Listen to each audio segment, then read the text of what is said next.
A Rádio USP apresenta Programa Universidade 93,7.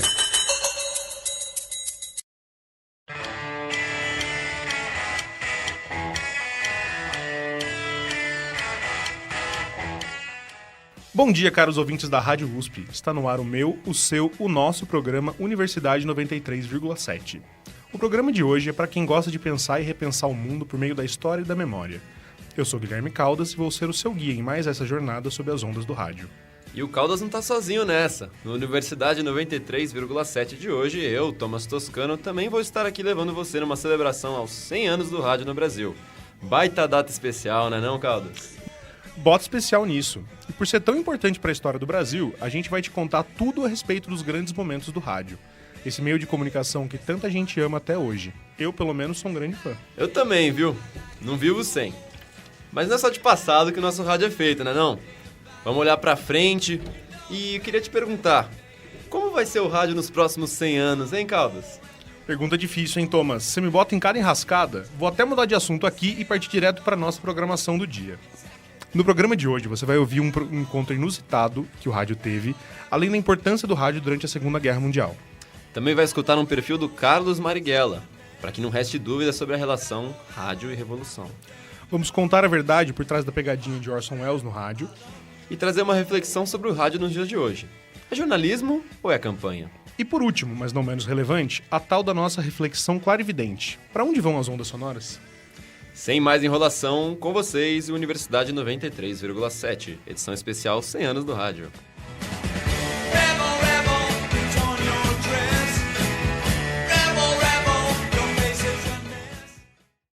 Eu queria até dizer para vocês que o programa iria achar uma forma mirabolante, pirotécnica, revolucionária de começar.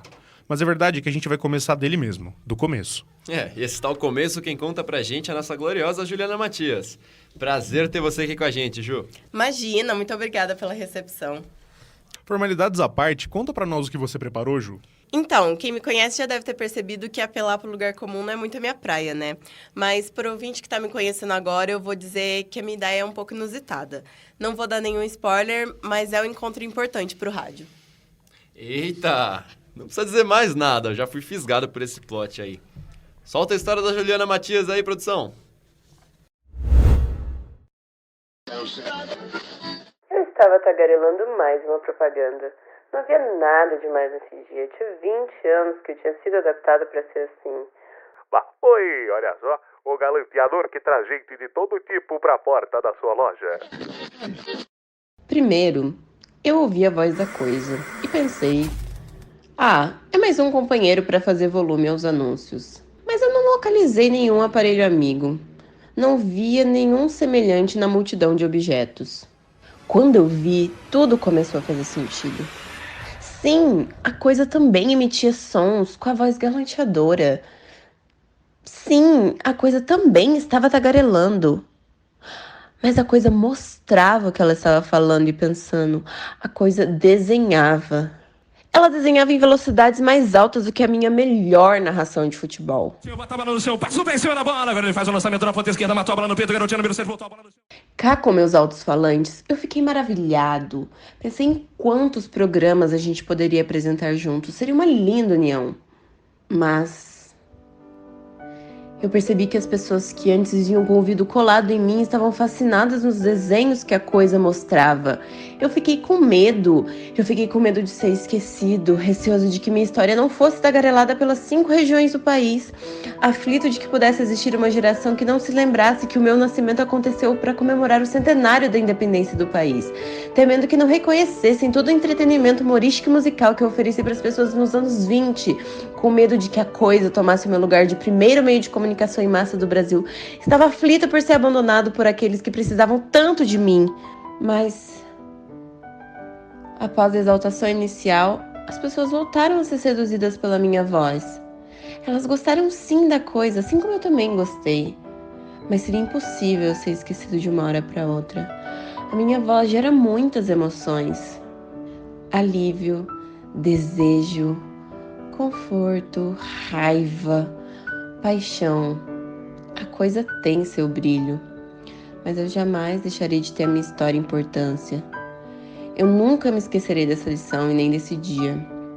28 de setembro de 1948, o dia que eu, o rádio, conheci a televisão.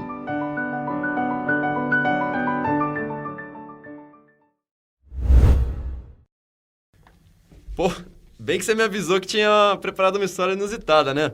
Eu não sei o que o meu colega Caldas achou, mas esse papo entre rádio e TV eu não tava esperando, não. Eu também fui pego de surpresa, viu, Thomas? Mas, Ju, conta pra gente de onde veio a ideia desse sketch. Acho que dá pra chamar de sketch, né? Eu consigo claramente ver esse papo entre objetos num vídeo do Porta dos Fundos, por exemplo. Bom, a ideia veio de querer realmente uma coisa diferente. E você acha que rolou uma química maior entre a TV e o rádio, ou entre o rádio e a TV? Ou um pouco de ressentimento entre os dois? Eu acho que isso, quem vai nos dizer é a história. Sempre diplomática, a nossa querida Juliana Matias não quis se comprometer. Mas tudo bem. Muito obrigado pela participação, Ju. Qualquer coisa, estamos sempre às ordens. Eu que agradeço, meninos. Depois vocês perguntam pra TV e os rádios das casas de vocês o que um acha do outro. É isso, simplesmente Juliana Matias, galera. Agora, Thomas, está aqui com a gente o nosso colega Patrick Fuentes. Tudo bem, meu velho? Opa, tranquilo? E eu tô vendo aqui na nossa colinha que, apesar do bom humor de sempre, você não veio hoje pra brincadeira, tô certo? É isso aí, Thomas. Na história mundial, diga-se de passagem, que eu trouxe para o programa de hoje, a gente vai ouvir como o rádio não foi só super influente, mas decisivo para a Segunda Guerra Mundial. Pô, mas peraí, história mundial, história da guerra é uma coisa muito grande, não dá pra falar em 5 minutos. Qual foi o recorte que você trouxe pra gente, Patrick? Eu elaborei um texto sobre um panorama do uso do rádio nesse período histórico, trazendo uma reflexão sobre a sua força. Pô, interessante, hein? O rádio não era uma ferramenta desprezível na guerra, né, não? Não mesmo. Vamos ouvir? Não existe força mais polarizadora que a guerra. Capaz de dividir um povo em diferentes frequências e o sintonizar através da voz de uma ideologia. As vozes se tornam armas de domínio ou de resistência. Há 83 anos, o mundo mergulhou em sua Segunda Guerra Mundial, um embate entre o fascismo em busca de gloriosos impérios do passado e os aliados em busca de defender o novo mundo. Nessa luta, o rádio teve papel central, seja no fronte, com as diversas vidas perdidas dos soldados, ou nas transmissões de rádio ao relatar o que estava acontecendo. As rádios francesas sabem bem disso. That is the will of Parliament and the nation, the British Empire and the French Republic.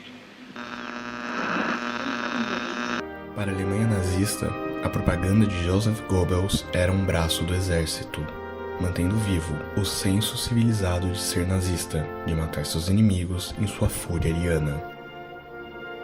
Pouco mais de um mês após a queda de Paris, todas as estações da França mudaram a sua frequência para estar em sintonia com o AM que ocupava as ruas parisienses.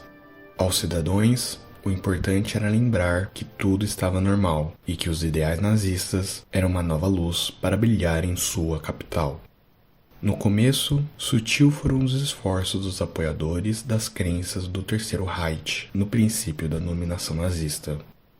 Contudo, o pesadelo que domina é a existência de quem é dominado, e a herança da revolução carregada pelo povo francês veio à tona. Conforme crescia a resistência, a programação das rádios foram trocando a normalidade trazida pelo nazismo, a grandeza do Reich e seu império, ou o deboche de seus inimigos, como vi isso na paródia da música Com a Minha Namorada. Au jardin d'Angleterre, les bobards ont fleuri. Nos jardins da Inglaterra, a decepção floresce. Tous les menteurs du monde parlent à la BBC. Todos os mentirosos do mundo falam da BBC. Au gré de saison qu'il fait bon mentir. Como as ondas de rádio chegam, elas contam boas mentiras. A crescente propagandista continuou até o fim da ocupação nazista. Mas a propaganda estava certa. Algo realmente florescia nos quintais ingleses. Não mentiras, mas a voz da resistência, bastando atravessar o canal da Mancha para conhecer a sua história.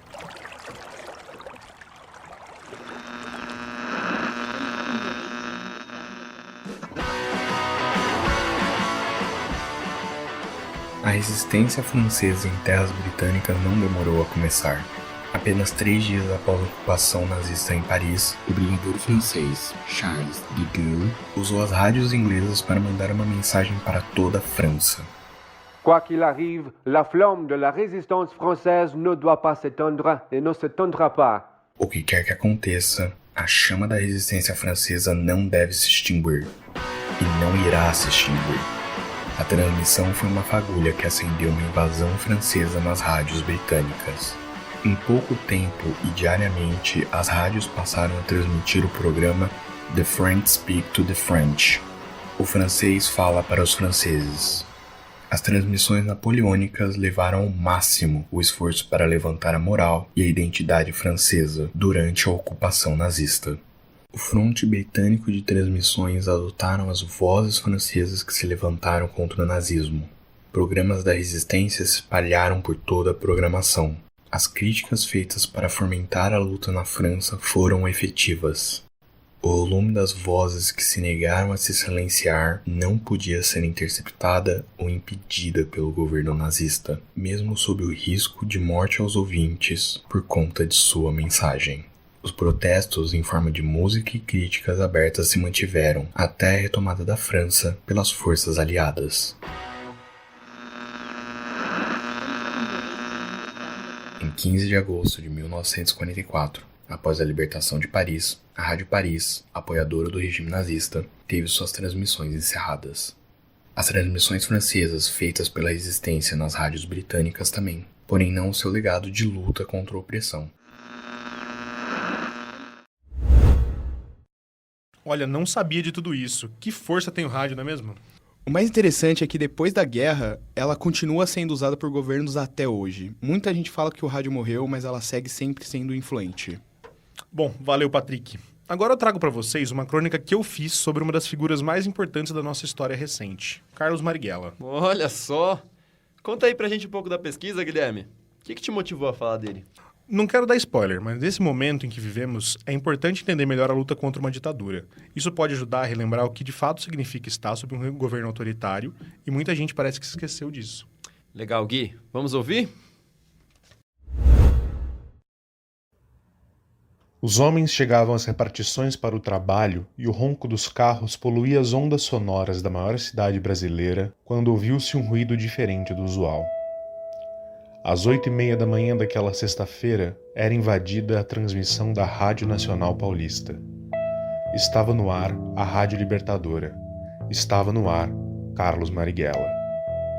Atenção, está no ar a Rádio Libertadora. O inimigo número 1 do regime, como definiram os homens fardados, invadia as casas não com os revólveres usados no assalto ao trem pagador, mas com palavras. Ao povo brasileiro, partidários da guerra revolucionária, nela estamos empenhados com todas as nossas forças no Brasil. O sotaque do baiano Marighella não buscava fundos para manter a luta, mas apoio do povo por quem lutava. Afirmava o compromisso com os trabalhadores e contra o imperialismo e anunciava os seus objetivos: acabar com a ditadura e instaurar um governo do povo. Acabar com o latifúndio e com a censura. Marighella não alcançou todos os seus objetivos naquela sexta-feira, mas alcançou os ouvidos do povo. Era tudo o que ele precisava. 4 anos depois, no banco de trás de um Fusca, morreu, rendido e desarmado, o guerrilheiro Marighella.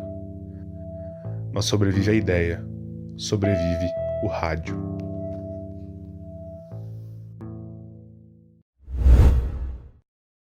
Cara, ele foi um grande símbolo, inspirou muita gente a lutar pelos seus direitos. Pô, não se tem uma figura assim nos dias de hoje, né? Olha, tem várias. Muita gente luta por causas sociais e quer ver um Brasil diferente. Felizmente, ainda estamos numa democracia, mas precisamos sempre fazer de tudo para defendê-la. Como diz Humberto Eco, o fascismo está sempre ao nosso redor, às vezes vestindo trajes civis. Pô, Humberto Eco no programa, eu não sei nem o que falar aqui, vou jogar fora meu roteiro, sei lá.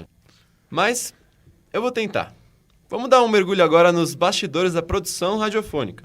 Nos primórdios do rádio, o astro Orson Welles aterrorizou toda uma nação produzindo uma história de ficção científica. Só que o grande detalhe é que ele produziu como se tudo fosse verdade, como se fosse uma notícia de jornal. E ela até causou o maior engarrafamento da história do país. Ah, essa história eu conheço. Se eu te dissesse que ela não é bem assim. Ué, como assim, Thomas? Vamos ouvir. Você vai entender.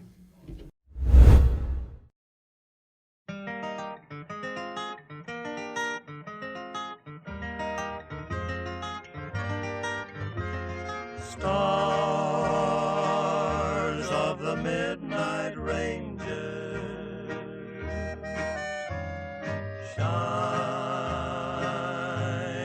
through the night. Olha, muita gente me pergunta sobre qual fato da história do rádio eu acho o mais impressionante. Bom, aos meus ouvintes seria de escolher a narração de Guerra dos Mundos de Orson Welles. Quem me escuta há mais tempo vai lembrar da vez que discutimos o episódio, mas aos novos ouvintes, aí vai um resumo. Em 1938, o ator e radialista Orson Welles resolveu fazer uma adaptação radiofônica para o grande romance de ficção científica A Guerra dos Mundos. Começou o programa de forma natural, apresentando o enredo do livro e a obra do autor. E assim, deixou os ouvintes preparados para escutar a história de invasão alienígena na cidade de Los Angeles.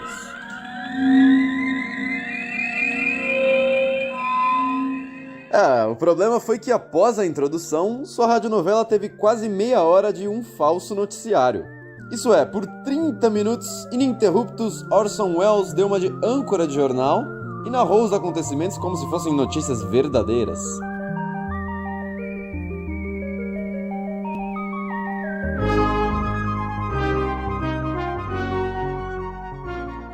Ou seja, quem sintonizou o programa depois da introdução acabou escutando tudo aquilo e pensando que era tudo a mais pura verdade. Resultado, na cidade de Los Angeles, um pânico generalizado tomou conta e mais de 1 milhão de pessoas buscaram fugir de suas casas, causando o maior trânsito na história até então. Inacreditável, não é? Pois, de fato, essa história toda é mentira. Mas não fui eu que a inventei, não. Calma. Muita gente até hoje conhece e acredita nessa versão de caos total, mas a realidade é outra. Primeiro que o programa de Welles não tinha tantos ouvintes assim, e segundo que uma invasão dessa escala seria facilmente perceptível, não é mesmo? A verdade é que quem inventou esse grande auê foram os jornais impressos da época. Buscando a todo custo descredibilizar o rádio, seu maior concorrente da época, jornais como o Daily News estamparam sua capa no dia seguinte com a manchete: Guerra falsa criada pelo rádio gera terror nos Estados Unidos inteiro. E é um fato que até eu aprendi na escola como sendo verdade, não passa de pura balela. Por isso, avalie bem quem você confia, e mesmo que pareça, nem sempre as coisas são verdade. Por exemplo, ninguém nunca me perguntou qual fato da história do rádio eu acho mais interessante. Eu não sou de fato radialista e esse não é um programa de verdade.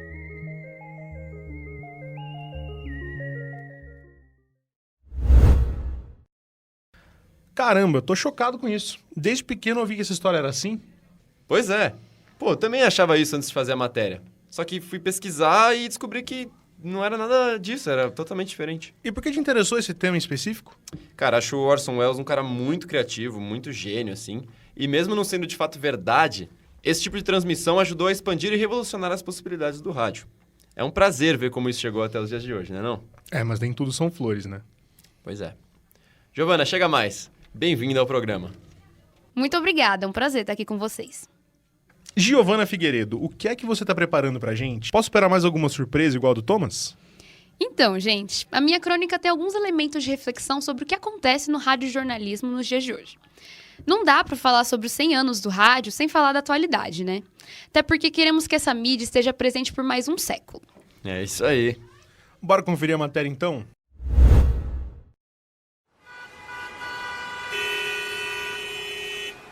Mais um dia de marginal parada. Um daqueles trânsitos que já nos fazem chegar no trabalho com um cansaço interminável. Eram umas 8 e poucas da manhã e eu estava lutando contra o sono enquanto conversava com um estranho sentado no banco da frente. Mas não eram os assuntos aleatórios que temos com o Uber que me chamou a atenção naquele dia.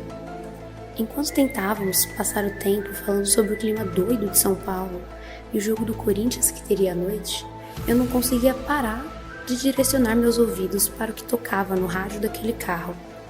Eram palavras horripilantes. A cada minuto gasto dentro daquele prisma branco, parada no trânsito, os arrepios se tornavam mais intensos. O assunto acabou. O silêncio tomou o espaço do ambiente e aquele rádio me levou para um momento de nostalgia. As falas assustadoras me fizeram voltar lá para os meus 10 anos de idade. Lembro do cheiro do alho frito para temperar o feijão. Junto da comida, começava um som que se repetia todos os dias. Um chiado combinado de uma voz inconfundível que dava os mesmos arrepios daquele programa de rádio que tocava no Uber. Oi, gente! Aqui na Rádio Globo, programa do Eli Correia. Meio-dia no relógio e todas as donas de casa corriam para ligar o rádio. Era o Homem Sorriso, era o programa do Eli Correia, era o amigo dos ouvintes, como bem gostava de chamá-lo. Minha avó era uma dessas amigas, era rotineira, eu me lembro. Ela me servia um belo prato de arroz, feijão, carne, enquanto ouvia o grande ídolo, mas a parte mais esperada ainda estava por vir: as histórias. As histórias de terror com emoção, suspense. Não consigo esquecer os arrepios que aquelas histórias causavam em meus braços enquanto colocava uma bela colherada na boca. Mas ao menos eu sabia que era ficção, era irreal, era só acabar o programa do dia que tudo tinha passado. O trânsito na Marginal andou e o aplicativo dizia que em 7 minutos eu estaria no trabalho. E eu me peguei novamente focada no que passava no rádio daquele carro. Uma sensação negativa, amedrontada, sem esperança. O medo que eu sentia quando criança, ouvindo as histórias aterrorizantes de Eli Correia, perdia espaço para um medo atual, real. Eu me perguntava como aquele moço conseguia ficar tantas horas do dia ouvindo aquilo. Ele não se assustava? Não se arrepiava sobre as informações como eu? A transmissão deu uma trégua, os comerciais começaram e ufa! Mas logo tudo começava outra vez. Que paulada, hein? Nossa, muito bom você também manter o bom humor, apesar das consequências desse assunto serem bem sérias. Eu achei que essa seria a melhor forma de retratar isso. Rindo do absurdo. Mas a gente também precisa ter consciência sobre essa gravidade. Perfeito, Giovana. Acho que você resumiu muito bem, assim, falou melhor do que qualquer um aqui poderia dizer. O que você acha que levou a esse estado atual das coisas? Olha, não sei dizer. Geralmente, a gente precisa de um distanciamento histórico para descobrir isso. Mas sei que tem a ver um pouco com esse fenômeno digital de pensamento em massa. Cada um ficou muito preso na sua própria bolha. Nos Estados Unidos, por exemplo, há muito tempo se tinha canais de TV partidários, que claramente cobriam mais sobre um lado do que do outro. Hoje isso chega no Brasil através das rádios. Mas é aquilo, né? Não dá pra faltar com verdade e respeito. Afinal, as ondas do rádio repercutem por muito mais tempo do que a gente pensa, né? Vem aqui com a gente, então, Ivan Conterno. E aí, galera, tudo bem? É isso, né? Muita gente esquece, mas as ondas de rádio que a gente solta aqui da Terra vão flutuando pelo espaço por muito e muito tempo. E é por isso que a gente não vai falar bobagem aqui. Pô, como você sabe, eu escutei sua crônica antes do programa e achei muito criativa. Achei uma ideia brilhante, assim. Mas vamos escutar todo mundo aqui e depois a gente conversa. Combinado. Liguei a rádio hoje pela manhã para ouvir durante o caminho para o trabalho. Normalmente eu ouço podcast, até uns programas gravados da rádio, mas podcast. Aí hoje quis mudar. Aniversário de 100 anos da Rádio Brasileira, né? Há 100 anos, gente de Niterói, de Petrópolis e de São Paulo ouviam o discurso do presidente Epitácio Pessoa durante o centenário da independência. Depois ouviram o Guarani, ao vivo, uma ópera do Carlos Gomes, baseada no romance do José de Alencar.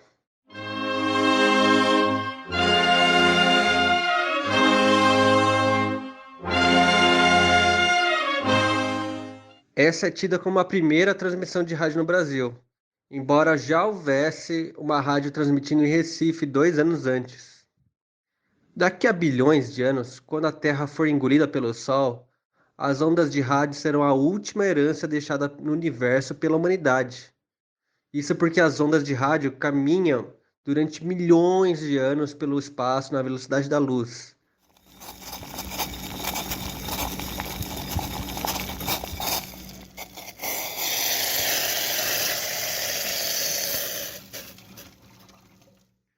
Hoje, essas ondas do centenário da independência estão chegando no planeta TOI 1452b, na constelação de Dragão.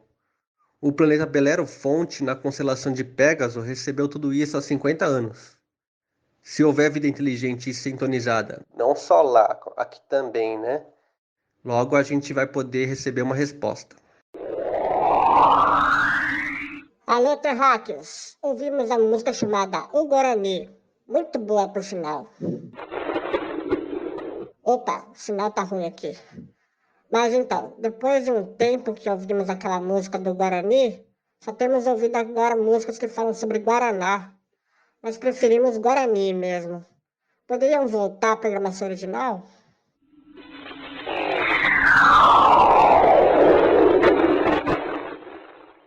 Foi em 1932 que Getúlio autorizou os comerciais nas rádios, o que deu um gás para as estações.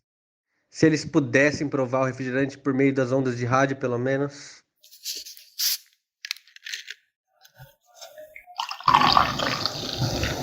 Os habitantes do planeta 55 Cranquier, na constelação de Câncer, se tiverem um radinho de pilha, vão estar ouvindo agora, nesse exato momento, o Jorge Cury e o Valdir Amaral narrando a derrota do Brasil para a Itália na Copa de 82. Desclassificada a seleção brasileira. Segue a Itália e teremos... Aqui mais próximo, na constelação de Hidra, o Gliese 357d, um planeta habitável por terráqueos, inclusive, deve ter alienígena ouvindo a vitória do Ayrton Senna na voz do Éder Luiz.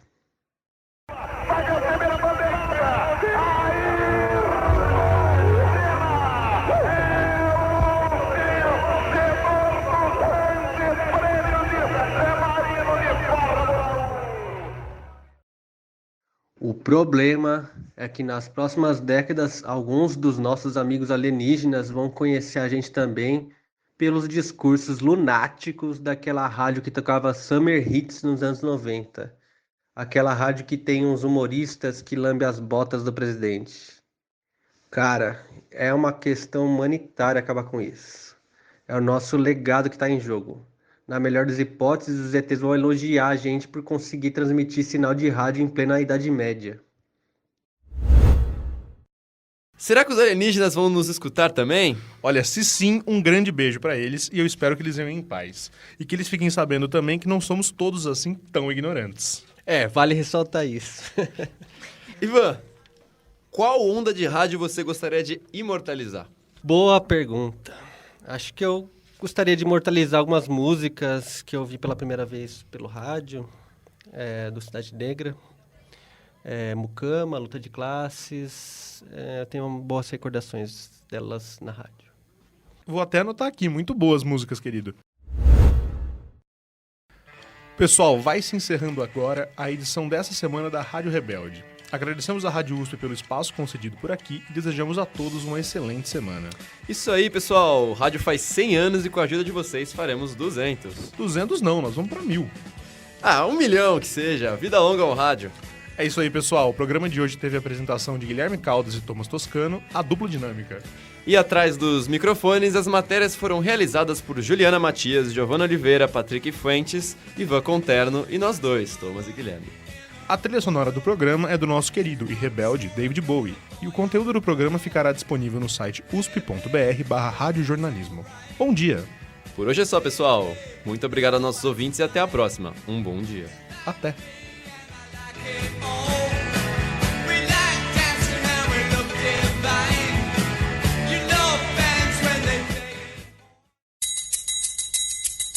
A Rádio USP apresentou Programa Universidade 93,7.